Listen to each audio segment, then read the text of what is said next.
প্ৰিয় দৰ্শক বন্ধুসকল, এয়া অসমৰ বৰপেটা জিলাৰ পশ্চিম মইনবুৰীত বেকী নদী গৰাখহনীয়া প্ৰতিৰোধৰ বাবে হোৱা কামত ব্যাপক দুৰ্নীতি চলি আছে। ঠিকাদাৰবিলাকে এইবিলাক কি কাম কৰি আছে? একেবাৰে নিম্ন পৰ্যায়ৰ কাম, নিম্নমানৰ কাম। এনেকুৱা কাম আমি বিচৰা নাই।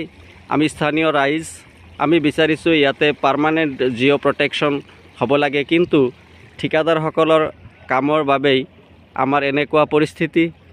এটা কাৰ্পেটত 500 জিঅ' বেগ পেলাব লাগে, তাত মাত্ৰ 150-200 জিঅ' বেগ পেলাই আছে। এটা কাৰ্পেটত 2-3 নাও জিঅ' বেগ পৰিব লাগে, তাত মাত্ৰ 1 নাও আৰু কম পৰিমাণে জিঅ' বেগ পেলাইছে। তাৰ বাবে আমাৰ এনেকুৱা অৱস্থা দেখিছে। এয়া অসমৰ বৰপেটা জিলাৰ পশ্চিম মইনবুৰীত বেকী নদীৰ গৰাখহনীয়া প্ৰতিৰোধৰ বাবে হোৱা কামত ঠিকাদাৰসকলৰ ব্যাপক দুৰ্নীতি। ইয়াতে মাজতে দেখিছে ইয়াতে জিঅ' বেগ নাই। ইয়াতে বহুতকেইটা কাৰ্পেট পেলাইছিল, কিন্তু কম পৰিমাণে জিঅ' বেগ পেলোৱাৰ বাবে এনেকুৱা অৱস্থা হৈছে। মাত্ৰ কেইমিটাৰমান ইয়াতে পেলাইছে। 18 মিটাৰ নদীৰ ভিতৰত পেলাব লাগে, কিন্তু 18 মিটাৰ ইয়াতে পৰা নাই। মাজতে অলপ ভাল হৈছে, যাৰ বাবে ইয়াতে জিঅ' বেগ আছে। কিন্তু ইয়াতে লক্ষ্য কৰিব পাৰিছে, ইয়াতে প্ৰত্যক্ষ কৰক, একেবাৰে কম পৰিমাণে ইয়াতে জিঅ' বেগ পেলাইছিল, যাৰ বাবে এই সকলোবিলাক নদীৰ ভিতৰত গুচি গৈছে। মই আগৰ ফালে আপোনালোকক প্ৰত্যক্ষ কৰাব বিচাৰিছোঁ, কাম ভাল হোৱা নাই। এয়া অসমৰ বৰপেটা জিলাৰ পশ্চিম মইনবুৰীত হোৱা বেকী নদীৰ গৰাখহনীয়া প্ৰতিৰোধৰ বাবে হোৱা কাম একেবাৰে নিম্ন পৰিমাণে কাম হৈ আছে।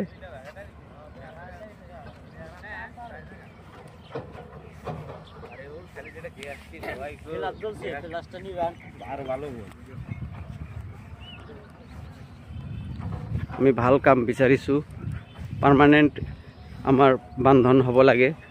এয়া গৰাখহনীয়া প্ৰতিৰোধৰ বাবে হোৱা কামত ব্যাপক দুৰ্নীতি।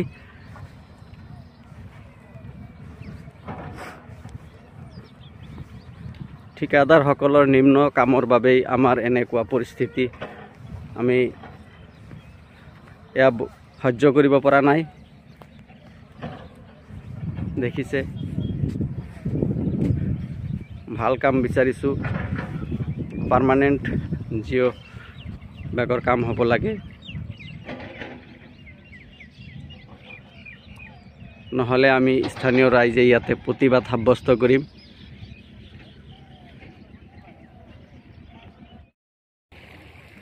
যোৱাকালি ইয়াতে জিঅ' বেগ পেলোৱা হৈছিল, কিন্তু সেই জিঅ' বেগ আজি আৰু নাই। সকলোখিনি বেকী নদীৰ গৰাখহনীয়াৰ কবলত।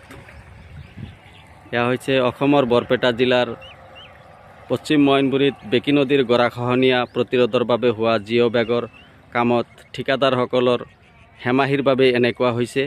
ব্যাপক দুৰ্নীতি চলিছে। বেছি পৰিমাণে ইয়াতে জিঅ' বেগ পেলাব লাগে।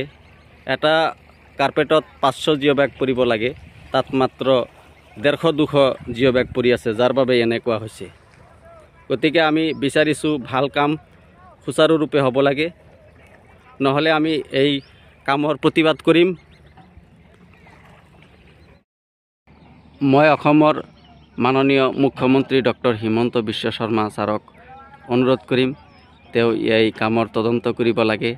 আৰু বিভাগীয় মন্ত্ৰী পীযুষ হাজৰিকা ডাঙৰীয়া, তেওঁ এই বিষয়ে তদন্ত কৰিব লাগে। কিয় ঠিকাদাৰসকলে এনেকুৱা নিম্নমানৰ কাম কৰি আছে? আমি কিমান দিন আশা কৰি আছিলোঁ যে আমাৰ ইয়াতে এটা পাৰ্মানেণ্ট জিঅ' বেগৰ বান্ধ হ'ব, আৰু সেই আশা আমাৰ পূৰণৰ পথত। কিন্তু ঠিকাদাৰসকলৰ হেমাহিৰ বাবে এনেকুৱা কাম হৈ আছে। আগৰ ফালে লক্ষ্য কৰিলে প্ৰত্যক্ষ কৰিব পাৰিছে, তাতে কম পৰিমাণে জিঅ' বেগ পৰাৰ কাৰণেই এনেকুৱা অৱস্থা হৈছে। গতিকে আমি স্থানীয় ৰাইজে প্ৰতিবাদ সাব্যস্ত কৰিব বিচাৰিম। যদি সিহঁতে ভালদৰে কাম নকৰে, তেনেহ'লে এই কাম আমি কৰিব নিদিওঁ।